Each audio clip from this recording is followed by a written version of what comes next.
Semangat pagi, sedulur ternak, sedulur tani dimanapun berada. Hari ini jumpa kembali di channel YouTube Kandang Kuwera, Jumat 5 Februari 2021. Kali ini kita akan menampilkan tips cara gagal membuat fermentasi. Kalau cara suksesnya sudah banyak, saya tampilkan cara gagalnya. Nah, cara gagal membuat fermentasi itu yang paling mudah ada dua. Yang pertama adalah tingkat kevakuman. Jadi supaya fermentasinya gagal, maka dibuat wadahnya tidak vakum atau tidak kedap udara alias bocor. Nah, ini bocor itu bisa timbul karena sengaja atau karena tidak sengaja. Tapi saya yakin rekan-rekan peternak tidak ada yang mau bikin pakan fermentasi gagal. Nah, ini saya berikan contoh gagal yang tidak disengaja. Ini karena kurang telitinya kita. Nah, ini kita lihat di pojok. Ini ada lubang yang tidak kita sadari ketika kita membuat fermentasi. Nah, akhirnya terjadilah lubang seperti ini. Nah, kalau ada lubang, maka ini dari aromanya saja dari luar sudah terasa. Ini aromanya yang kita harapkan baunya sedap, ini baunya kurang sedap atau tidak enak untuk dirasakan. Nah, ini salah satu indikasi fermentasi gagal. Indikasi kedua, selain dari segi bau, fermentasi yang gagal itu adalah timbulnya jamur yang berwarna hitam. Ini biasanya disertai dengan adanya belatung. Nah, itu berarti menandakan fermentasi kita gagal. Sebaiknya kalau gagal jangan diberikan ke ternak kita.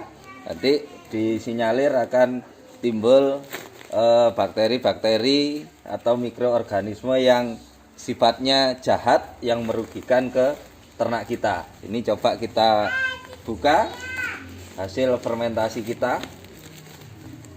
Ini adalah ampas bir atau limbah gandum yang kita fermentasi.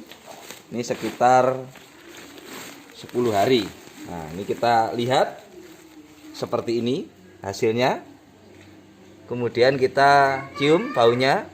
Nah, ini baunya cukup enak yang bagian atas, tapi bagian bawah, nah ini tadi yang tempat bocor, ini baunya tidak sedap. Nah, oleh karena itu kami menyarankan rekan-rekan peternak kalau bikin pakan fermentasi silahkan dibuat sepadat mungkin. Kalau perlu diinjak-injak, karena kalau padat ketika ada bagian yang berlubang, maka yang rusak adalah daerah di sekitar lubang saja, tidak merusak keseluruhan. Tetapi kalau tidak rapat, ini akan merusak seluruh bagian. Alhasil kita rugi pakan yang kita fermentasi. Kalau sedikit tidak apa-apa, tapi kalau banyak, nah ini akan merugikan kita. Ini fermentasinya bagian atas cukup berhasil.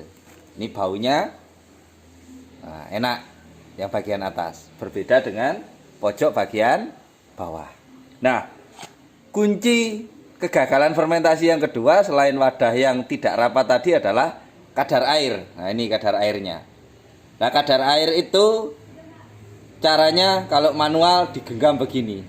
Kalau tidak keluar air, kemudian kita lepaskan, dia menggumpal, maka kadar airnya sesuai. Tapi kalau kita peras, keluar air, berarti kadar air terlalu tinggi. Kalau kita lepaskan ambyar, berarti kadar airnya terlalu rendah. Nah, caranya mengatur bagaimana? Kalau terlalu basah berarti tinggal kita tambahkan bahan-bahan yang kering, bisa menggunakan katul atau bisa menggunakan dedak atau bahan-bahan kering lainnya yang sifatnya menyerap kadar air.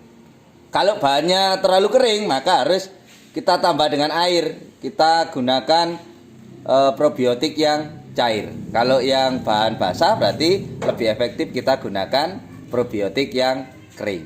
Ini kunci utama, dua kunci utama gagalnya fermentasi. Semoga bermanfaat.